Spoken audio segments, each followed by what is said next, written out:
दोस्तों, लगभग 1 साल पहले नासा ने ब्रह्मांड की कुछ ऐसी तस्वीरें निकाली थी जिसे देखने के बाद नासा के साथ साथ इस दुनिया का हर इंसान चौंक गया। लेकिन अब सवाल ये है कि आखिर उस तस्वीर की सच्चाई क्या थी और किस तरह से वो वेद पुराणों से जुड़ी है। लेकिन उसके लिए सबसे पहले आपको भगवान श्री कृष्ण और भगवान विष्णु के बारे में वो बातें जान लेनी चाहिए जो कि आपको जानना बहुत जरूरी है, क्योंकि इन बातों का जुड़ाव नासा को मिली उस चौंकाने वाली तस्वीरों से भी है। भगवान श्री कृष्ण ने गीता में एक वाक्य कहा है, इस दुनिया के हर जीव में मैं हूँ, कण कण में मेरा ही वास है, जीवों की आत्मा भी मैं हूँ। कल में भी मैं था, आज में भी मैं हूँ, कल भी मैं ही रहूंगा। इस दुनिया के आरंभ में भी मैं हूँ, इस दुनिया के मध्य में भी मैं हूँ और इस दुनिया के अंत में भी मैं ही रहूंगा। वहीं दूसरी तरफ अगर हम वेदों और ग्रंथों की तरफ नजर डालें तो पता चलता है कि भगवान विष्णु को 3 श्रेणियों में बांटा गया है। पहले है महाविष्णु। महाविष्णु मतलब वो परम ब्रह्म जिन्होंने इस संसार का बीज बोया और इस दुनिया में जो कुछ भी मौजूद है वो सब सिर्फ इन्हीं की वजह से है। आपकी आत्मा और यहाँ तक कि आपकी बुद्धि भी, सब कुछ महाविष्णु की ही देन मानी जाती है।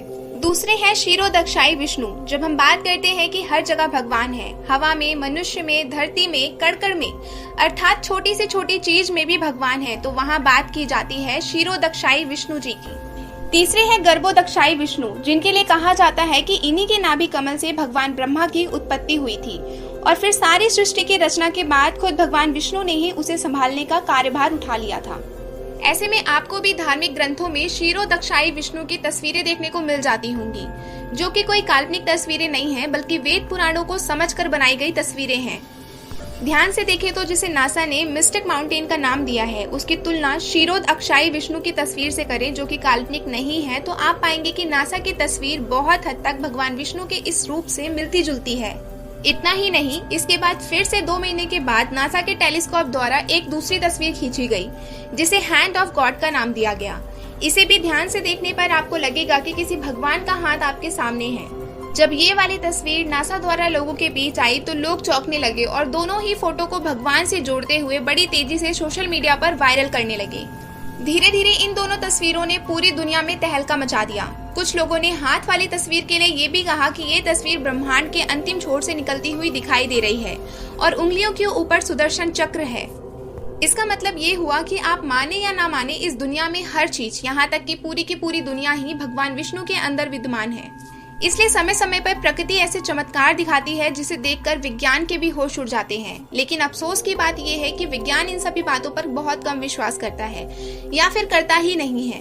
जब ये तस्वीर ट्विटर और इंस्टाग्राम पर फैली तो लाखों करोड़ों लोगों ने इसे भगवान क्षीरोदक्षाई विष्णु की ही तस्वीर माना और ये भी बताया कि क्षीरोदक्षाई विष्णु अपनी योग निद्रा में विश्राम कर रहे हैं। अब यहाँ बहुत सारे लोग ये भी कह सकते हैं कि ये गलत है और विज्ञान की वजह से ही सब कुछ इस दुनिया में संभव हो पाया है। विज्ञान ने ही इस दुनिया को उत्पन्न किया है। दोस्तों, आपके आसपास भी ऐसे विचारों वाले लोग अवश्य होंगे और विज्ञान भी इसे ही साबित करने के लिए बिग बैंग थ्योरी सामने रख देता है, जिसके मुताबिक कहा जाता है कि इस ब्रह्मांड की उत्पत्ति एक गोले में विस्फोट से हुई। तो अब सवाल यहाँ ये उठता है कि वो गोला कहाँ से आया, साथ ही हर जीव की मृत्यु क्यों होती है और क्यों नहीं विज्ञान मरे हुए लोगों को जिंदा कर पाया। ऐसे बहुत सारे सवाल हैं जिनसे विज्ञान भी अपना पल्ला झाड़ता है और इसीलिए कहा जाता है कि जहाँ पर विज्ञान की सोच खत्म होती है वहीं से वेद पुराणों में लिखी गई बातें शुरू होती हैं। फिर ऐसी बहुत सी चीजें हैं जिन्हें विज्ञान अब समझ पाया है, लेकिन वेद पुराणों में वो सब कब की समझी जा चुकी हैं। पौराणिक काल की बात करें तो उस समय दुनिया इतनी उन्नत थी कि अपनी ही शक्तियों की मदद से ईश्वर को देखा भी जा सकता था और समझा भी जा सकता था, जिसे विज्ञान के लिए सोचना भी संभव नहीं है और यहाँ तक कि पहुँचने की बात तो बहुत दूर है।